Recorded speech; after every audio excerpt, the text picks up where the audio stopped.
Well, hello there, and welcome to the Randy Gray Podcast. About 9 months ago, Jason Pote, the trucker's coach on YouTube.com, asked his audience this question. What would you do as a driver if your company mandated vaccinations? Would you jet or would you just do it? That's the question I have for you, because we could, if vaccinations become a thing and you have to have them to go into these places of businesses, you can't haul the load without it. So companies are going to be at the mercy of shippers and receivers if this comes into fruition. And with the Delta variant coming around, we're going to have the mask mandate again. I see that coming. I see the mask mandate coming. Do we see vaccinations being mandated in the trucking industry? That's the question. Well, I personally think this is the wrong question to be asking, personally. I'm going to be addressing a couple of court cases that have come out since the time that, Jason Pote has put this out. These court cases will be down in the description box.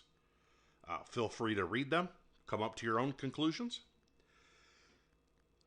But in regards to these companies, whether they can issue mandates or not, a lot of these companies were relying on OSHA and the CDC. And in the first court case, Health Freedom Defense Fund Incorporated versus Biden, this is what the court concluded. It is indisputable that the public has a strong interest in combating the spread of COVID-19. In pursuit of that end, the CDC issued the mask mandate, but the mandate exceeded the CDC's statutory authority, improperly invoked the good cause exception to notice and comment rulemaking, and failed to adequately explain its decision because, quote, our system does not permit agencies to act unlawfully even in pursuit of desirable ends, end quote. The court declares unlawful and vacates the mask mandate. In the second court case from the Supreme Court of the United States of America, we're going to start on page, looks like 13. Again, these court cases will be in the description. And reading this, it says, why does the major questions doctrine matter? The Supreme Court, they have a couple of doctrines that they address here in this ruling. But it goes on to say that it ensures that the national government's power to make the laws that govern us remains, where Article 1 of the Constitution says it belongs, with the people's elected representatives.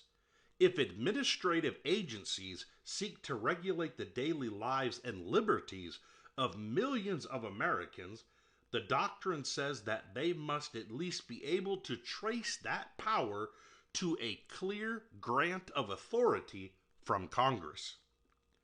In this respect, the major questions doctrine is closely related to what is sometimes called the non-delegation doctrine. Indeed, for decades, courts have cited the non-delegation doctrine as a reason to apply the major questions doctrine. And then it goes on to say, both are designed to protect the separation of powers and ensure that any new laws governing the lives of Americans are subject to the robust democratic processes the Constitution demands.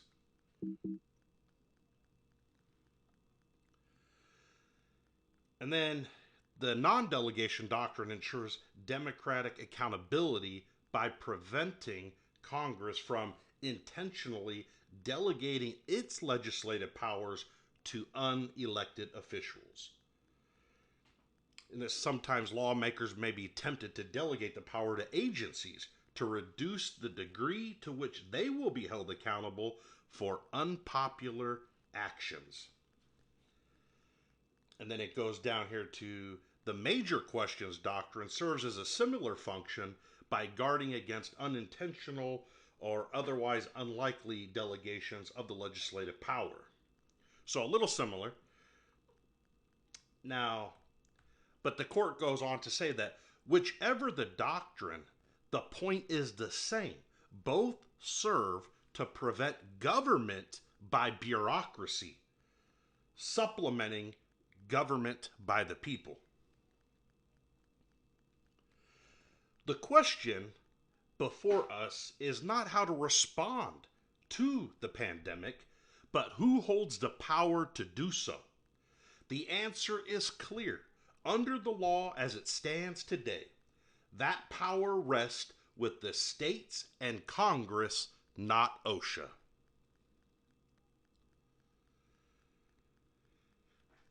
See, I think there was just a lot of attention, whether drivers are going to comply or not comply. And the real question, at least in my opinion, just like these cases we're dealing with, is OSHA does not have the authority. Neither does the CDC. These bureaucracies acted like dictators and basically just wanted to be able to do whatever they wanted to do. And that's just not the way our country was founded. It's up to we the people to make these decisions.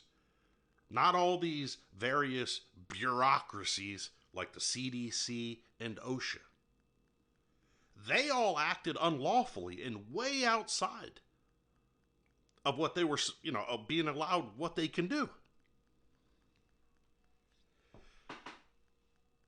Everybody should be angry about that. Anyways, that's all I have to say on this matter.